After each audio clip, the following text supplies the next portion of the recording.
안녕하세요. 캐드쟁이 AI입니다. 이번 시간 저번에 이어서 가는 거죠.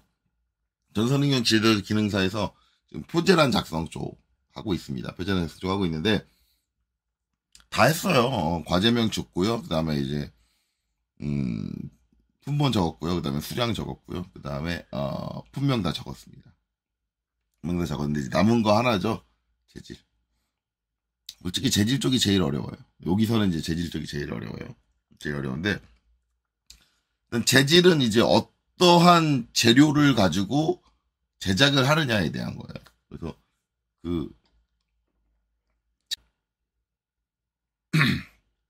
그 재료에 대한 건데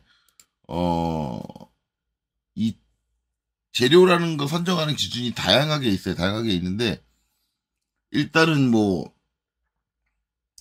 이걸 어떤 방식으로 제작을 할지 제작 방식을 한 가지 고려를 해야 되고요. 어떤 방식으로 만들 거냐. 그래서 그 방식으로 사용할 수 있는 재료들이 정해져 있어요. 뭐 그거를 이제 판단을 해야 되고 또 한 가지는 이제 이 부재에 걸리는 힘이 얼마냐. 실제로 이게 장치가 완성이 돼가지고 돌아갔을 때 이 재료에 걸리는 힘이 얼마인지를 알아야지 그걸 버틸 수 있을 정도의 강도를 가진 재료를 선택을 한단 말이에요. 그래서 이제 힘이 얼마냐, 걸리는 힘이 얼마냐, 뭐 그런 것들을 알아야 되는데, 뭐 재료를 선정하는 방법은 되게 다양하게 있는데, 그나마 이제 여러분들한테 다행인 거는 몇 가지 조건이 빠져요. 빠져가지고, 우리 자격증 시험에서 재료를 선정할 때 고려해야 될 사항이 되게 적어요. 일단은 아까 얘기했던 이제 이 부재가 동작을 하게 되면 힘이 얼마가 걸려가지고 재료에 얼마만큼의 힘이 전달이 되느냐. 그래서 재료가 그걸 버텨야 되느냐. 그거는 못해요. 왜냐면 이 시험 문제는 딸랑 요것만 나와 있기 때문에 여기에 이게 토크가 얼마가 걸리는지, 회전 토크가 얼마가 걸리는지, 그러면서 부품에 얼마의 힘이 전달이 되고 있는지 그런 것들을 계산할 수가 없어요. 그런 자료들이 안 나와 있기 때문에. 그렇기 때문에 힘에 의한 재료의 선정은 빠져요. 그러면 이제 우리가 이 실기시험에서 고려해야 될 건 딱 한 가지 뭐냐? 이거를 어떻게 만들 거냐. 그게 가장 커요. 그래서 제작 방법인데, 일단 제작 방법을 정확하게 아시려면, 일단 형태에 대한 걸 먼저 생각을 해야 돼요. 형태에 대한 걸 먼저 생각을 하는데, 자, 일단 1번. 본체입니다. 자, 본체인데, 이제 본체 같은 경우는 이제 가운데 바닥에 이제 판때기 같은 게 하나 있고, 거기에 이렇게 볼때기처럼 이렇게 쭉쭉쭉 올라와 있어요. 여기서도 보면 이렇게 올라와 있죠. 원형으로 이제 살짝 올라와 있고, 그 사이에 요렇게 돼 있는 건 십자가 형태로 얇은 판때기가 십자가 형태로 크로스가 돼 있어요. 크로스가 돼 있으면 그 사이의 공간들은 다 빈 공간이야. 그리고 이제 요 위쪽은 원통. 요 위쪽은 원통이 되고, 원통 안쪽에 구멍이 뚫려 있고, 이런 형태예요. 이런 형태인데, 자, 우리가 이제, 이걸 제작하는 방식을 일반적으로 가공 방식이라고 얘기하거든요. 제작하는 방식, 가공 방식인데, 가공 방식은 이제 실제 실무로 놓고 보면 되게 다양해요. 뭐, 주조가 있고, 단조가 있고, 소결이 있고, 뭐 다양해요. 뭐, 그거 말고도 뭐, 방정 가공도 있고, 뭐, 되게 다양한데, 우리가 자격증 시험에서 그 많은 다양성은 나오질 않아요, 가공에서. 그래서 우리가 자격증 시험에서 크게 나눌 수 있는 가공의 종류는 거의 대부분 둘 중 하나예요. 주물 아니면 순수 가공. 처음부터 가공. 순수 완전한 가공. 이거예요. 제가 이제 가공을 그냥 가공이라고 안 하고 순수 가공. 완전한 가공이라고 얘기하는 게 나중에 이제 치수 기입하고 이제 도면 완성하다 보면 알겠지만은 주물도 가공이 들어갑니다. 주물한 다음에 가공이라는 방법을 안 쓰면 내가 가공을 그냥 주물 있고요, 가공 있고요 이렇게 따로 얘기하는데 주물은 주물로 한번 만들고 그 다음에 그 후에 가공이 플러스 돼요. 그래서 이제 어차피 주물도 가공이 들어가는 걸 학생들이 간혹가다 그렇게 얘기하는 선생님 이거 주물이지만 가공도 들어가잖아요. 이게 가공으로 봐도 되는 거 아니에요? 이렇게 억지 쓰는 사람들이 있어가지고 저는 이제 명확하게 나눠요. 주물하고 순수 가공, 주물 포함하지 않고 뭐 이런 다른 방식 포함하지 않고 순수하게 가공만 하는 애. 순수 가공이라고 이렇게 표현을 해요. 이제 거의 대부분 이 두 가지로 나눠요. 그럼 이제 여러분들이 이제 주물하고 가공하고의 차이를 알아야겠죠? 주물은 이제 뭐냐면, 여러분들이 많이 이제 텔레비전에서 봤을 텐데, 쇠를 녹여요. 쇠를 녹여서 물을 만들어요. 액체처럼 만들어요. 액체처럼 만들고, 그 다음에 이제 내가 원하는 형태를 해줄 수 있는 틀. 여러분들 이제 흔히 빵 만들 때 빵틀. 그런 거 생각하시면 되겠죠. 아니면 초콜릿 만들 때 초콜릿 틀. 내가 원하는 캐릭터 모양으로 초콜릿 만들 수 있게 그 캐릭터 모양 딱 미리 만들어져 있는 틀 있잖아요. 그런 틀에다가 뭐예요? 초콜릿 녹여가지고 딱 붓잖아요. 똑같아요. 쇳물을 녹여가지고 내가 원하는 모양이 돼 있는 틀에다가 쇳물을 붓는 거예요. 버가지고 이제 걔를 굳힌 다음에 그 틀을 띄어내는 거. 그렇게 만드는 게 주물이에요. 그렇게 만드는 게 주물이고, 순수 가공은 뭐냐면, 커다란 덩어리를 갖고 와가지고, 그 칼날로, 조각칼 같은 걸로, 하나하나 일일이 파내가지고 조각을 하는 거야. 그래서 이제 여러분들, 예술 작가가 이제 커다란 나무통 딱 하나 갖고 와가지고, 조각칼로 쫙 처음부터 깎아나가면서 만드는 거. 그런 게 가공이라고 생각을 하시면 돼요. 완전히 처음부터 깎아서 만드는 거. 그러면 이제 문제는 1번 부품을 주물로 만들 거냐, 아니면 가공으로 만들 거냐, 이거를 이제 고민을 해야 된다. 1번 부품을, 저거를 주물로 만들어야 돼, 가공으로 만들어야 돼, 라고 하는데, 이제, 그러면 이제 여러분들이 그거를 결정할 수 있으려면 그 판단 기준이 있어줘야 된단 말이에요. 판단 기준이 있어줘야 되는데, 자, 1번 부품을 가공으로 만들게 되면 제가 아까 얘기했죠. 요 원통, 위에 원통과 위에 있는 이 원통 부분과 바닥에 있는 판때기 사이에는 이게 얇은 형태의 십자가로 이렇게 딱딱 돼 있는 거예요.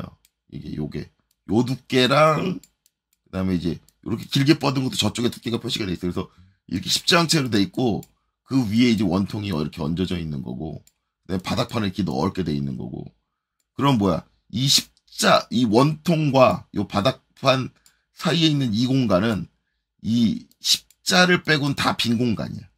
여기 다 빈 공간이야. 그러면은 만약에 내가 이 얘를 가공으로 만든다면은 이따만한 덩어리를 갖고 와가지고 요 속에 얇은 십자 판때기 2개 남을 때까지 계속 파야 돼. 야, 그러면은 가공량이 엄청나게 많아지죠. 불가능한 거 아니에요. 가능해요. 가공으로 제작이 가능해. 불가능한 건 아니야. 근데 엄청나게 많이 파놔야 되니까 뭐가 돼요? 일단은 여기서 파내버린 부분들은 다 못 쓰는 소재야. 즉 소재의 재료의 낭비가 심해져.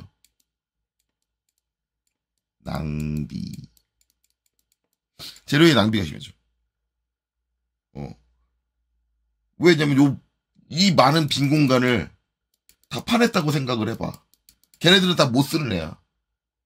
그게 다 낭비 버려지는 애들이야. 걔네들 고철로 팔아야 돼요. 고철도 그 커다랗게 원장으로 남은 고철이 아니라 파내가지고 나오는 팁 같은 거라 값 얼마 안 돼요. 팁 같은 거는 되게 싸구려로 판단 말이에요. 재료 낭비가 되게 심해요. 그러면 이제 일단 가공은 가공으로 만들기 너무 힘든데, 낭비가 너무 심한데 거기다 가공 양도 많잖아. 그러면은 그 깎아야 되는 칼날도 많이 소모될 거라고. 그럼 뭐야? 가공해주는 데서 우리 많이 깎아야 되니까 가공비 많이 받을래? 가공비 높게 받아. 야, 니들이 이거 가공으로 만들겠다고? 뭐 상관은 없어. 만들 수 있어. 대신 가공량이 많으니까 가공비 높게 줘. 이렇게 한다고. 전체적으로 비용이 상승을 해요. 제작 비용.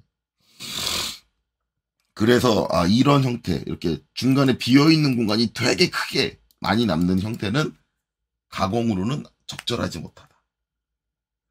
그러면 우리가 이제 보는 게 가공하고 주물이라고 했으니 그럼 얘는 주물이냐? 그쵸? 주물이죠. 왜냐면 주물은 이제 요 빈 공간들을 다 메꿔가지고 틀을 만들어 놓고 거기 쇳물을 딱 녹이면 쇳물이 내가 원하는 형태로 딱 만들어지고 그 외에는 쇠가 더 낭비가 안 되잖아. 딱 내가 원하는 내가 틀로 짜놓은 그 형태, 그 모양 그대로 쇠가 다 쇳물이 들어가가지고 그 모양 그대로 만들어지는 거예요. 재료 낭비가 거의 안 된다고. 그러니까 주물로선 최적이네. 단지 이제 주물은 그 틀을 만드는 비용이 커요. 그게 비싸. 틀을 만드는 주물 틀을 만드는 비용이 비싼데, 단 이게 대량 생산이라고 한다면, 만약에 그때 하나만 스페셜하게 만드는 게 아니고 이 제품을 막 100개씩 찍어내, 우리 자동차 팔듯이 같은 제품을 100개씩 찍어내가지고 만든다 그러면은 금형을 한 번만 만들면 되니까, 값이 싸져요. 오히려 금형을 만드는 값이 싸죠. 그래서 금형을 만들어서 이제 주물로 뜰 거다라는 거죠. 그거 말고도 이제 주물을 구분할 수 있는 방법이 한 가지가 더 있어요. 제가 말한 거는 진짜 이걸 형체적으로 제대로, 저 1번 부품의 형체를 제대로 이해한 사람들만, 그리고 제작할 때 어떤 게 낭비가 되고 어떤 게 낭비가 덜 된다라는 거를, 그 제작 방식에 대한 이해를 하고 있는 사람들만 선정할 수 있는 방법이긴 하지만, 만약에 그걸 이해 못한 사람도 얘가 주물인지 아니면 가공인지 구분할 수 있는 게 또 한 가지가 뭐냐면 이거예요. 이런 거.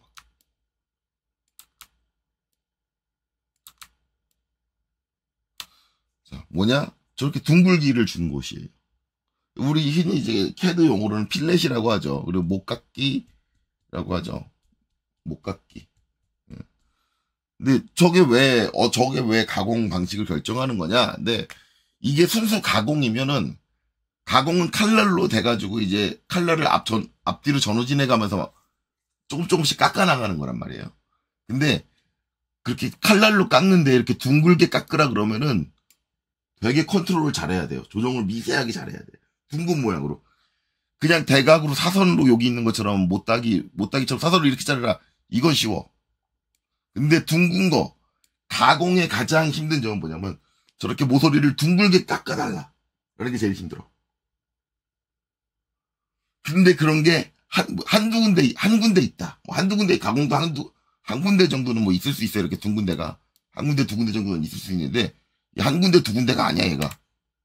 그냥 형체에 걸쳐가면서, 여기도네? 여기도 둥글고, 여기도 둥글고, 나 가공하다 뒤지라고? 저렇게 둥글기가 된 곳이 많다라고 한다면, 얘는 가공으로 보기 힘들어요. 단순히 가공하기 어려워서 그런 거냐? 뭐 가공으로 어렵긴 하지만 안 되는 건 아니니까. 아니요. 그거 말고 주물은 꼭 저기가 둥글어야 되는 이유가 있어. 주물은. 이 둥글기가 괜히 있는 게 아니라 이게 주물로 제작을 해야 되기 때문에 둥글기를 준 거야. 왜? 주물은 둥글어야 되만 하는 이유가 있으니까.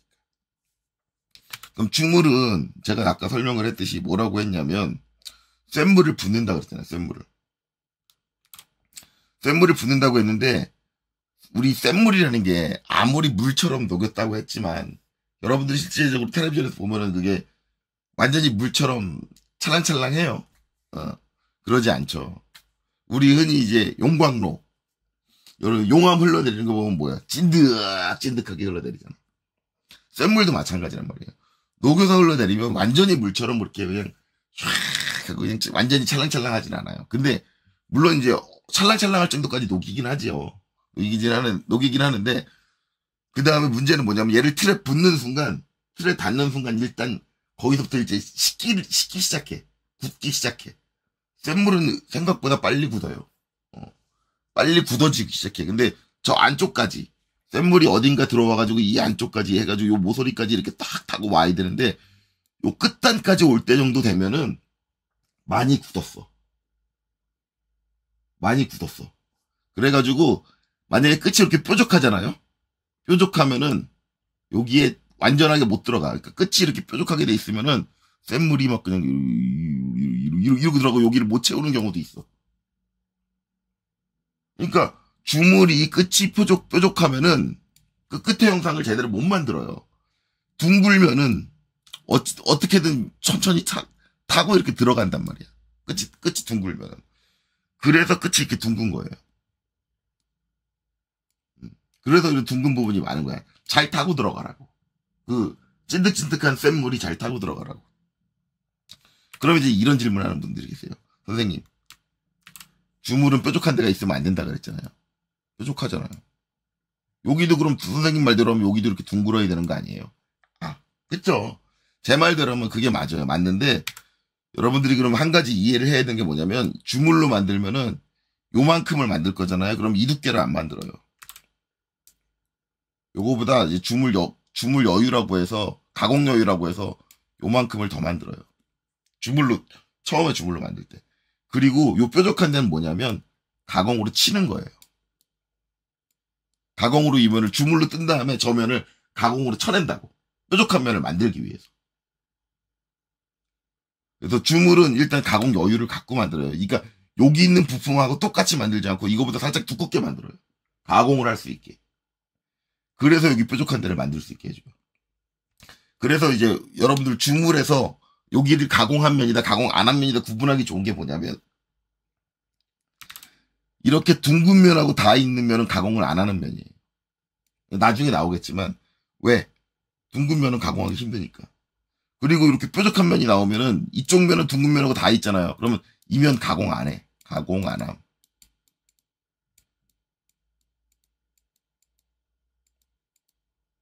그럼 이 면은 100% 가공해야 돼.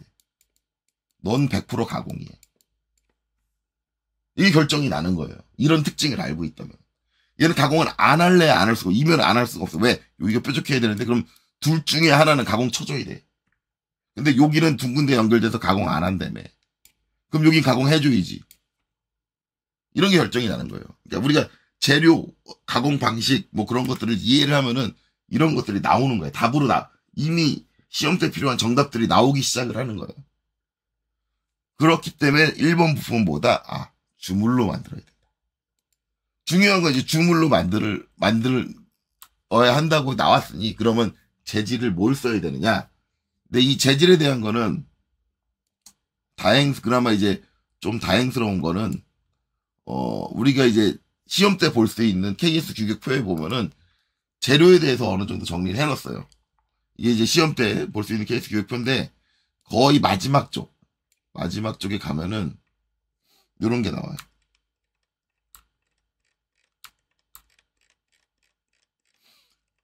자, 기계재료 기호 예시, KSD. 하고 이렇게 나오죠. 이런 게 나와요. 그래서 우리가 이제 시험 때 사용하는 재료들은 여기서 골라주면 돼. 골라주면 돼요. 근데 제조 방식이 이제 주물이라고 했잖아요. 주물이면 여기도 되게 종류가 많은데 주물이면 대체 뭘 써야 되는데 그래서 이제 여기서는 이제 몇 개를 이제 암기하라고 제가 알려드립니다. 이거는 이제 모든 강사들이 다 똑같을 거예요. 자, 주물을 사용한다 그러면 이제 우리는 둘 중에 하나로 봐야 돼요. 둘 중에 하나. 자, 뭐로 보느냐? 회주철 아니면 탄소 주강품. 주물 방식으로 제작을 한다. 그럼 우리는 회주철 아니면 탄소 주강품. 이렇게 생각하시면 돼요. 그러면 이제 두 개를 압축이 했잖아요. 두 개를 압축했으면 이제 또 한 가지는 이제 알아야 될 게 뭐냐면 그럼 언제 회주철, 주물인데 언제 회주철이고 언제 탄소 주강품이야? 이걸 알아야 되는 거예요. 이걸 알아야 되는데 언제 회주철이냐? 부품에 열 처리를 하지 않으면 회주철. 탄소 주강품은 언제 하느냐? 제작된 부품에 열 처리라는 것을 해주게 되면 탄소 주강품. 그러면 이제 여러분들이 판단해야 될 게 뭐냐? 열 처리를 해야 되느냐, 말아야 되느냐. 이제 열 처리라는 건 이제 여러분들 뭐 드라마라든가 아니면은 이제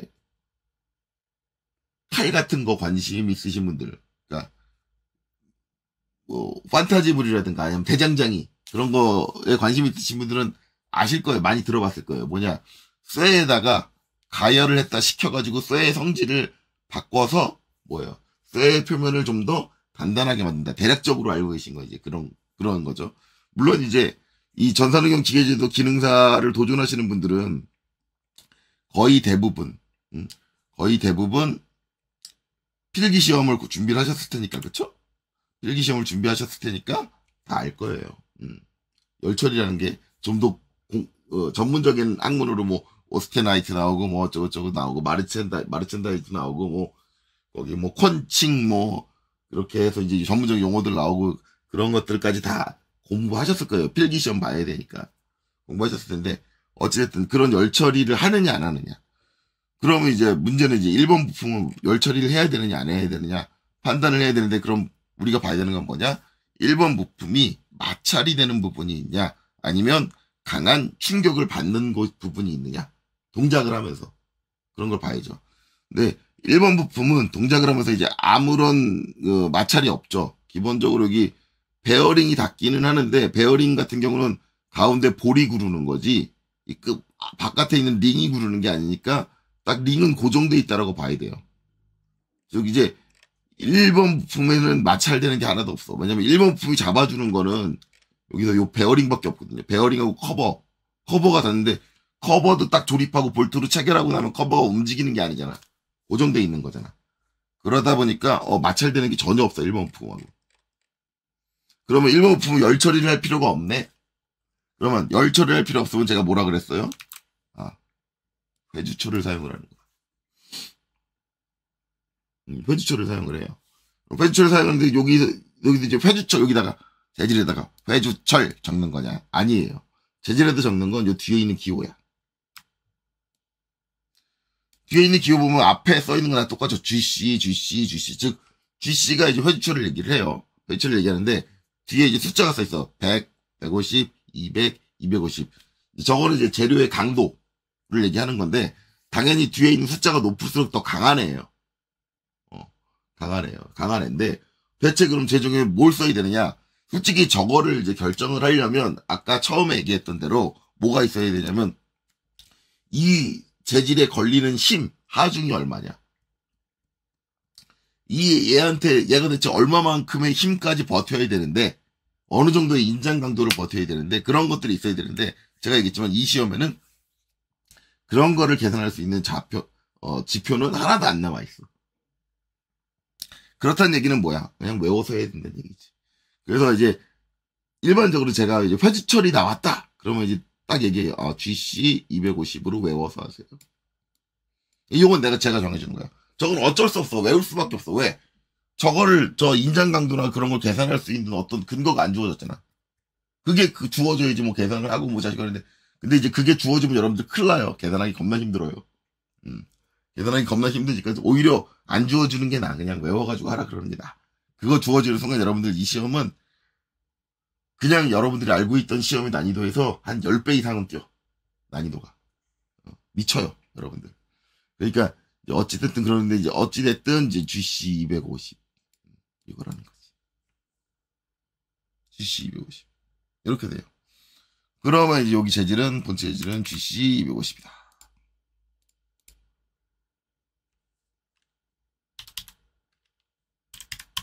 그래서 이제 이거는 영문으로 GC 250. 이거 대문자로 써야 돼요. 소문자로 쓰면 안 돼요, 저처럼.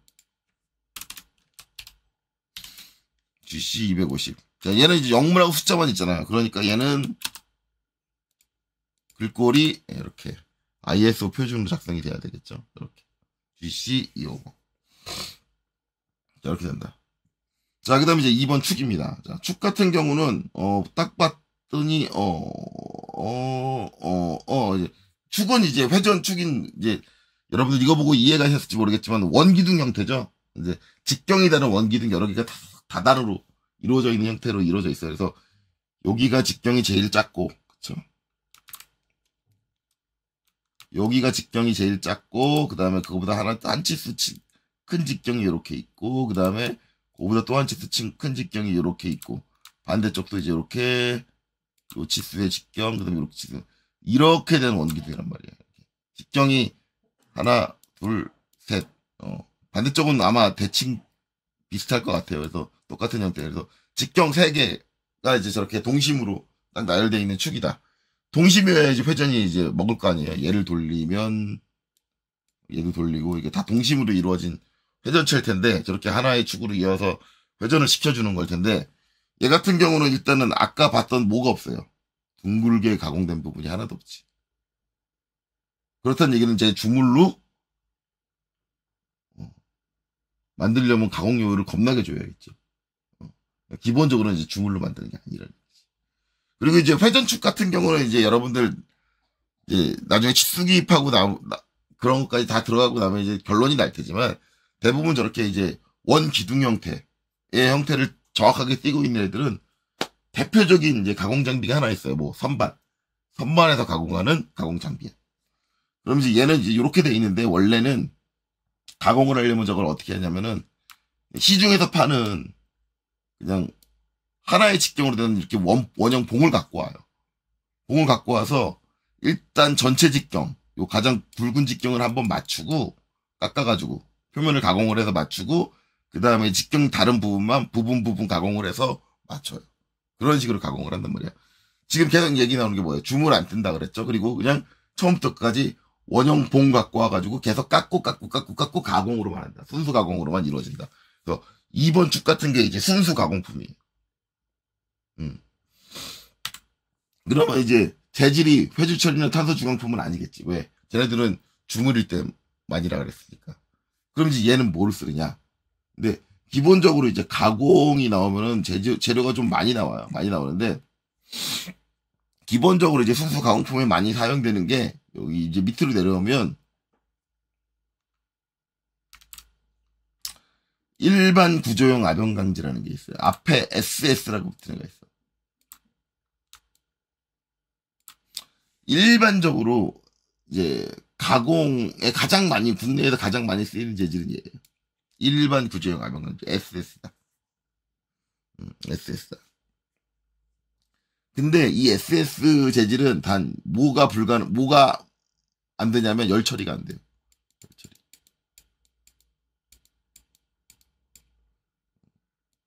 이제 엄밀히 말하면 열 처리가 안 되는 건 아니에요. 안 되는 건 아닌데 열 처리를 했는데 열 처리 하면 되긴 되는데 효과가 그렇게 크지 않아.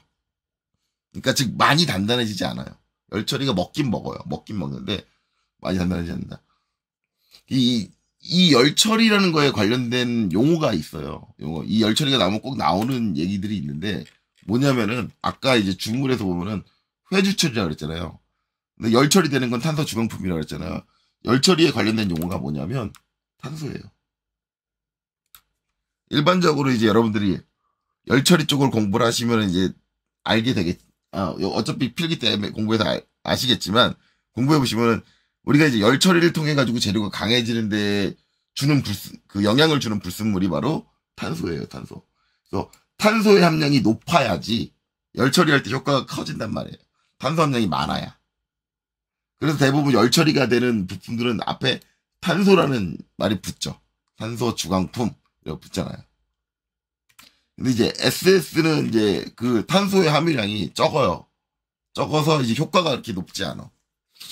그래서 일단 열 처리가 안 되고, 그 다음에 이제 일반 구조용 압연강제인 SS 같은 경우는, 이 축에 이제 열 처리를 안 한다 그러면 이 축에 쓸 수 있나 하는데, 만약에 이 축이 이제 원형 기둥이죠. 원기둥 형태를 띠고 있는 쟤는, 일반적으로 원기둥 형태의 부재는 SS를 안 써요. 그냥 열 처리 안 하는 가공이라 할지라도 SS를 안 써요. 그러니까 그러면은 SS는 어떻게 생각해야 되느냐? 일반 구조용 압연강제 같은 경우는 열 처리를 하지 않으면서 생긴 모양이 판재, 평평한 철판의 형태를 띤 가공품, 순수 가공품. 아니면 각재, 완전히 직사각 형태를 띠고 있는, 아니면 각이 딱딱 져 있는 형태를 띠고 있는 순수 가공품. 원형 봉의 형태를 띠고 있으면 안 돼요. 원형 봉의 형태를 띠고 있으면 안 되고, 그냥 순수하게 사각 블록들이 조합되어 있는 형태의 각재. 그런 걸 할 때는 이제 일반 구조용 압연강제를 많이 사용을 해요. 열 처리를 안 하는 경우를 전제로 해서. 그래서 이제 여기 세 가지가 있는데, 그럼 뭘 써야 되느냐? 이 세 가지 중에서는 이제, 솔직히 원래는 이제 국내에서 많이 쓰이는 게 SS400이에요. 근데 여기 없잖아. SS400을 가장 많이 써요, 국내에서. 없잖아. 그래서 일반적으로 SS315인데 일반적으로 이제 국내 자격증 시험에서는 일반 구조용 압연강제를 쓰는 일이 거의 안 나와요. 왜냐면 이제 열 처리가 빠져야 되기 때문에 거의 대부분 각재가 나와도 마찰이 일어나는 각재들이 더 많아. 그래서 이제 거의 시험에 안 쓰인다. 하지만 이거는 왜냐면 이거를 제가 굳이 시험을 잘 안 나오는 선생님 거 뭐하러 얘기해라고 하는데 오히려 실무에 가면 겁나 많이 나오는 재료예요. 이거 일반 구조형 아방강제. 물론 실무에 가면은 SS400 그렇게 안 듣고 아마 아직까지도 국내 실무는 일본 규격을 많이 쓰고 있거든요. 그래서 SS41이라는 용어를 더 많이 들을 수도 있어요. 근데 같은 재질이에요. 물론 이제 정확히 말하면 SS40이라고 같은 규격은 SS410이에요. 410인데 400이 아니라. 근데 SS로 쓸 때는 국내 규격으로 쓸 때는 400을 많이 쓰고 일본 규격으로 쓸 때는 41을 많이 써요. 41을.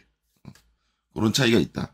이제 많이 쓰는 재질에 설명을 드린 거고 그러면 이제 국내에서 열 처리까지 포함을 한 그리고 원형 봉제는 안 된다 그랬잖아요. 또 이건 열 처리 안 하더라도 그럼 원형 봉제는 뭘 써야 되느냐?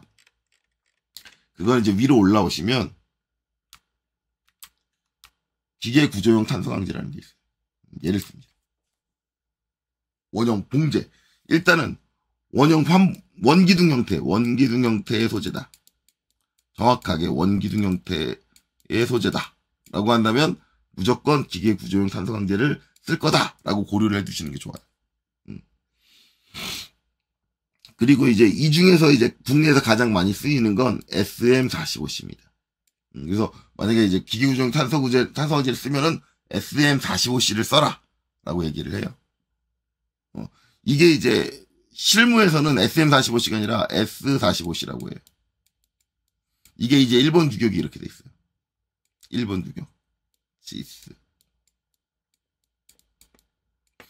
그래서 실무에서는 아직까지도 S45C라는 용어를 많이 쓰는데 이게 SM45C하고 똑같은 용어라고 생각을 하시면 돼요. 그래서 SM45C 기계 구조용 탄소 강제를 많이 쓴다라고 하는데 얘는 이제 탄소란 말이 들어갔죠. 당연히 열 처리를 감안한 소재예요. 열 처리를 충분히 할 수 있는 소재.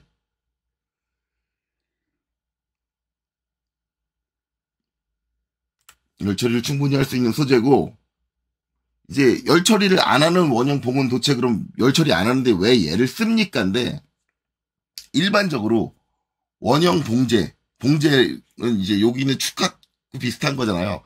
거의 대부분 봉제들은 축의 개념으로 사용이 돼요. 축의 개념으로 사용돼요. 이게 축이면 회전축이 되면은 마찰을 안 하는 경우가 없죠. 거의 회전하니까 계속 마찰을 하잖아.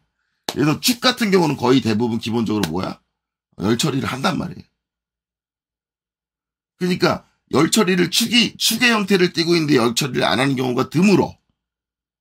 그러다 보니까 생산량이 뭐가 많냐면 원래는 이제 SS도 봉 형태가 나오긴 나오는데 찾는 애가 별로 없잖아. 왜? 축은 거의 대부분 열 처리를 하니까 열 처리를 안 하는 경우에 축을 사용하는 경우가 적으니까 그걸 찾는 사람이 적은 거야.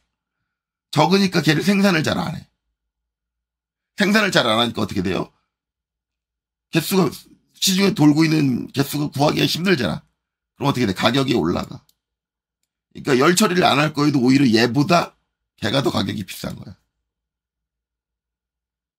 그럼 뭐해? 열 처리 안 할 거에도 얘를 쓰지. 그렇게 진행이 되다 보니까 어떻게 돼? 얘를 굳어버린 거야.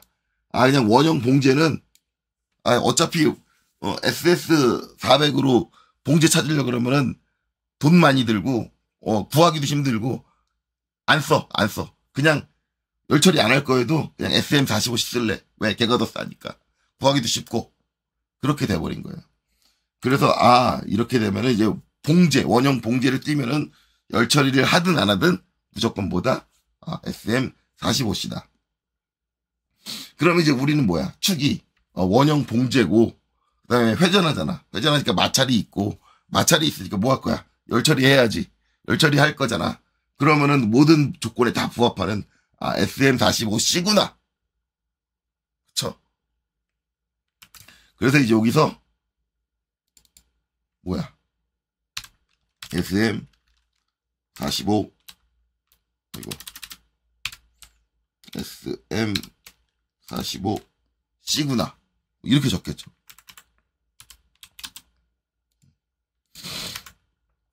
자, 이렇게 적어놓고, 이제 여러분들이 기출문제집 산 거, 제 이제 강의를 딱 들어놓고 기출문제집 산 걸 딱 뒤져서 막 책을 보면서 이제 다른 문제 공부하면서 딱 보고 있었는데 뭐가 이상해. 어라, 선생님이 축은 SM45C라고 했는데, 이 책에는 축이 SM45C가 아니네. 그런 걸 발견하게 됩니다, 이제 여러분들은. 야, 그러면은, 저 선생님 나한테 사기쳤다. 사기쳤다. 예. 근데 사기친 건 아니고, 이거 SM45C로 해도 돼요. 해도 되는데, 여러분들이 이제 시중에서 구할 수 있는 책들은 거기서 이제 한 단계 더 나가. 한 단계 더 나가요. 일반적으로 이제, 열 처리가 들어가는 부분, 원래 이제 가공해서 열 처리가 안 들어가는 부분은 SS를 쓰는데, 열 처리가 들어가는 부분들은 봉이든 각형이든 다 SM45C를 써요. 쓰는데,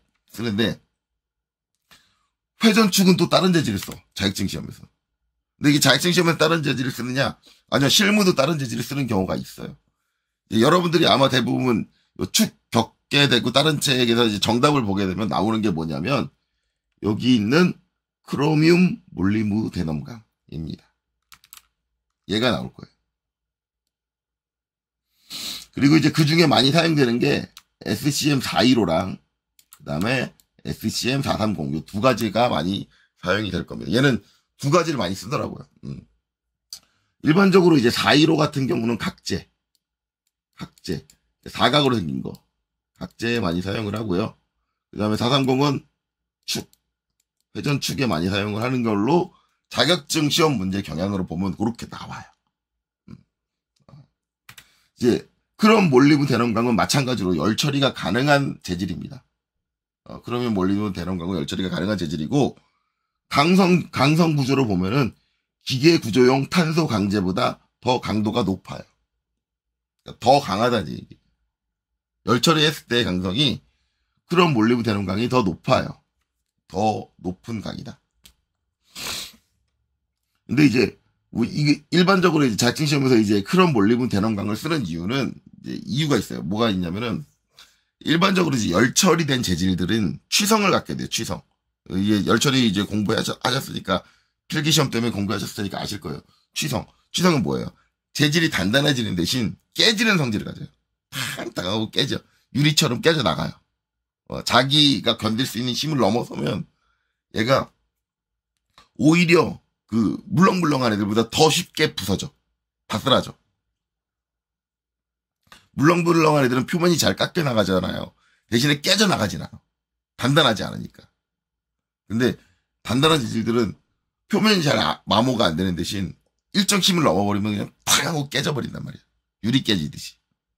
그런 성질을 갖게 되는데, 이 회전축이라는 게 문제가 뭐냐면 뒤틀림이 발생을 해요. 뒤틀림. 왜냐면은 내가 동력을 이쪽에다 줬다. 여기 V벨트 플리에다 줬다 그러면 여긴 돌려 그러고 여기는 그 반대쪽은 안 돌고 버티려고 그래. 그럼 뭐 어떻게 돼? 뒤틀려 버리죠. 중심축을 기준으로 뒤틀려 버린단 말이야.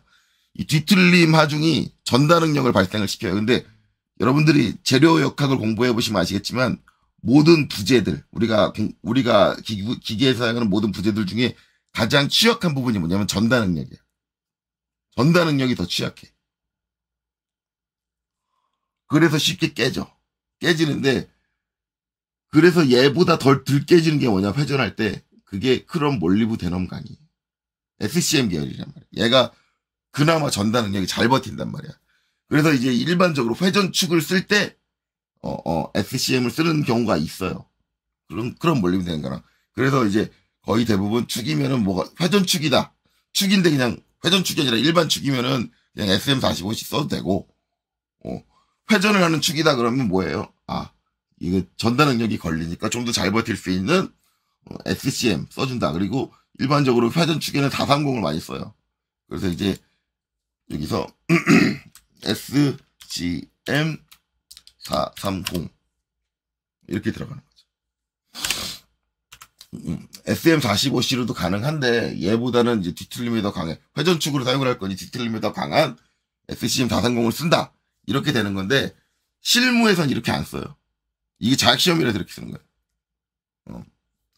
자, SCM 430이 이제 전다 능력에 좀 더 강하고 뒤틀림에 강한 건 사실이에요. 사실인데 그렇기 때문에 그 뒤틀림이 강하게 오는 순간에만 써요. 실무에서는.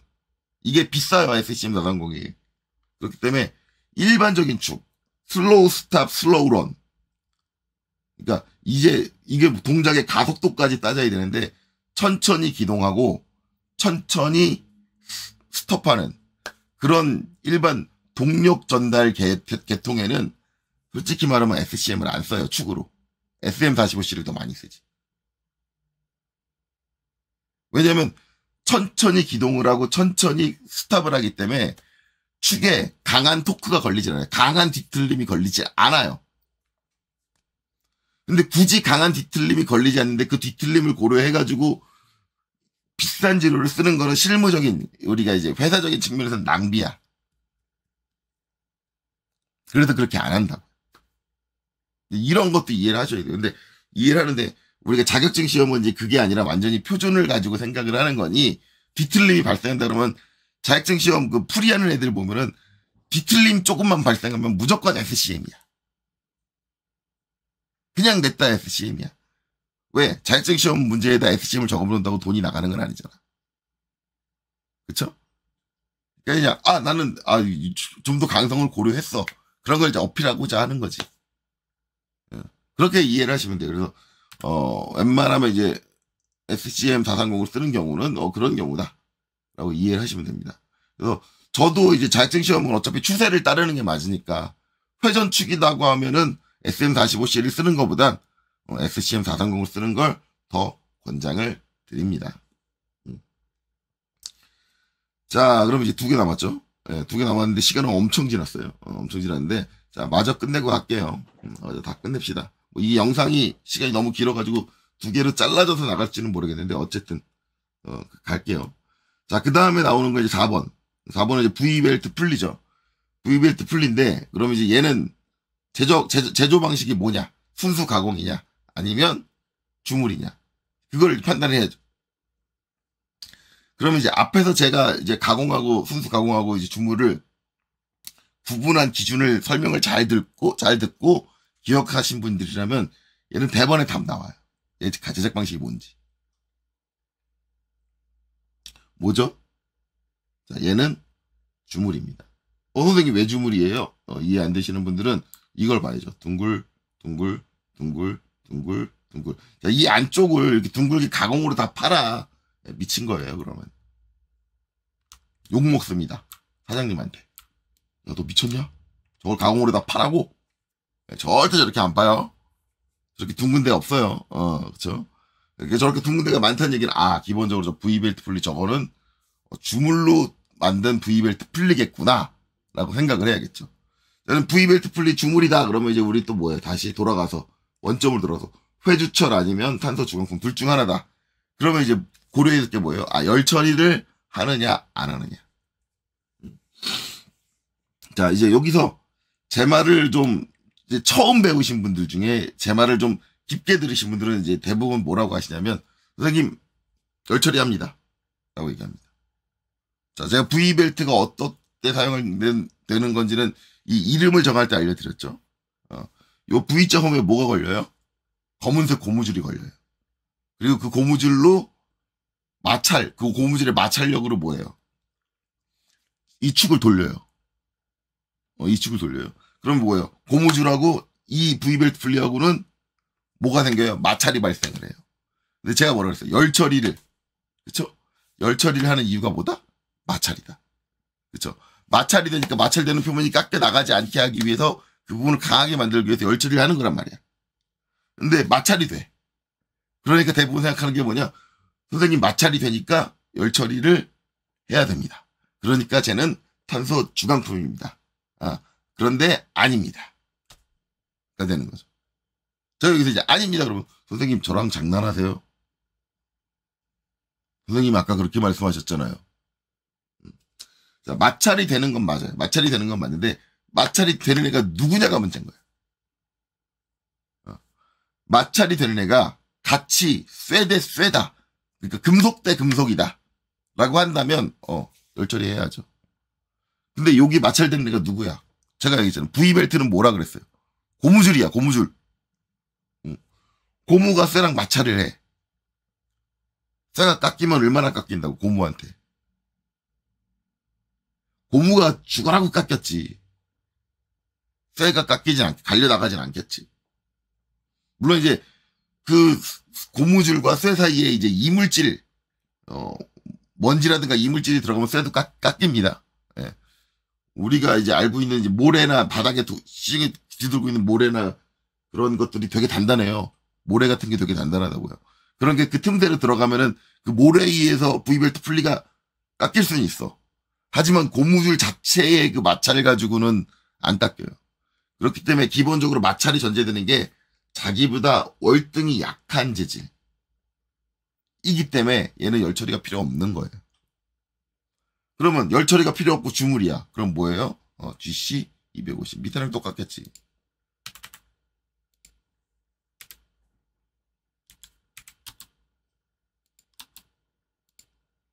이렇게 되는 거예요. 자, 마지막 이제 스퍼기어죠. 스퍼기어. 자, 스퍼기어.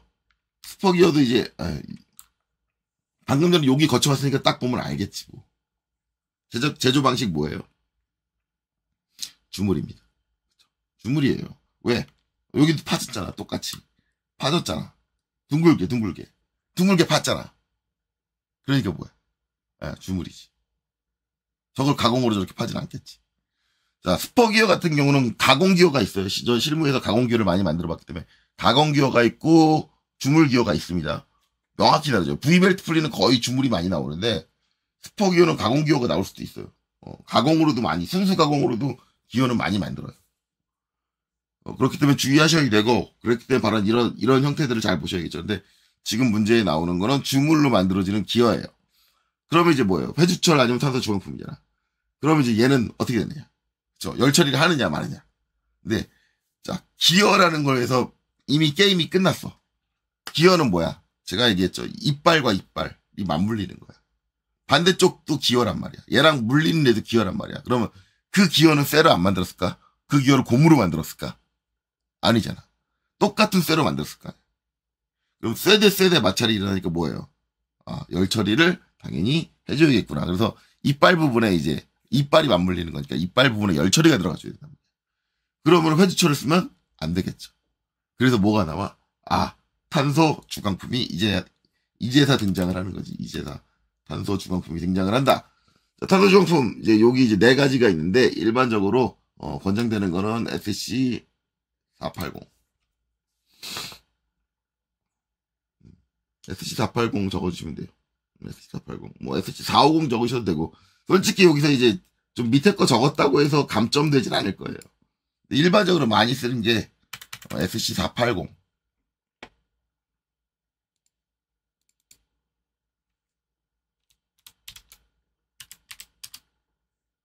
이렇게 되죠.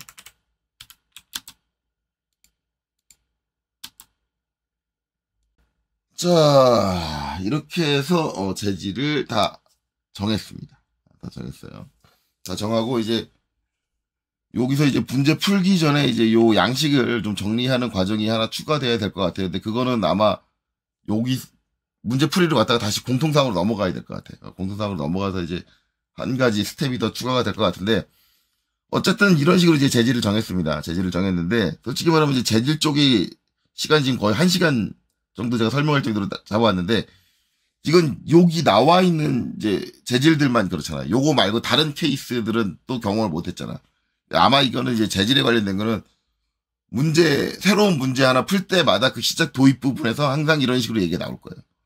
그래서 이런 이제 왜 이 재질을 선정을 하는지 이런 기준들이 명확해야 돼. 대부분 조금 이제 아쉬운 거는 일반적인 교육기관에서 조금 아쉬운 거는 야, 뭐 나오면 그냥 못 써. 정답처럼 던져주더라고요.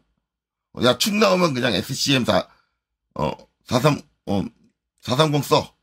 그렇게 그냥 던져주더라고요. 암기해. 스퍼기어 나오면은 야, 뭘로 외워. 뭐 이런 식으로 던져주는데 아니에요. 우리는 그렇게 하면 안 돼. 우리는 공학도잖아. 기계 설계하는 사람이잖아.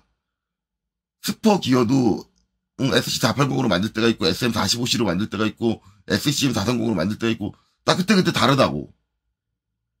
그렇게 정답 던져주시지. 야, 이런 형태 나왔을 때는 이렇게 외워. 똑같은 문제 나왔을 때는 이렇게 외워. 근데 시험 때 똑같은 문제 안 나오면 어떡할 건데. 거의 대부분 지금 자격증 시험, 국가자격증 시험 그 정답 작성해 놓은 거 딱 보면요. 외워서 한 게 티가 나. 방금 전에 제가 설명했던 이런 이유들을 이해해서 한 게 아니라 그냥 이거 동력전쟁제랑 비슷하게 생겼네. 공차도 비슷하게 넣고 그렇게 되면 안 되는데.